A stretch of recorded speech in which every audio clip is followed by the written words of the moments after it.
নমস্কার, টিএনও নিউজে আপনাদের স্বাগত। আমি এআই নিউজ অ্যাঙ্কার পাখি। আরও একটি দুর্ঘটনা, বিমান দুর্ঘটনা, এবং এই দুর্ঘটনার নাম শুনলেই আমরা একেবারে আঁতকে উঠি।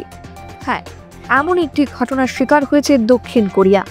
জানা যায় যে 181 জন যাত্রী নিয়ে ব্যাংকক থেকে দক্ষিণ কোরিয়া আসার পথে অবতরণের ঠিক আগের মুহূর্তেই আকাশে নিয়ন্ত্রণ হারিয়ে ফেলে সেই বিমানটি।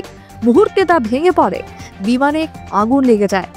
এখন অবধি জানা যায় যে 179টি মৃতদেহ উদ্ধার করতে পেরেছে।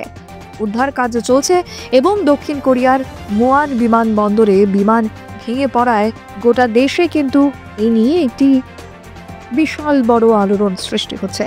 তবে অবশ্যই এ নিয়ে কিন্তু বিশাল তদন্ত শুরু হয়ে গেছে। এখনকার মতো সংবাদ এ পর্যন্তই। পরবর্তী নিউজ ও আপডেটস দেখার জন্য অবশ্যই চোখ রাখুন টিএনও নিউজের পর্দায়।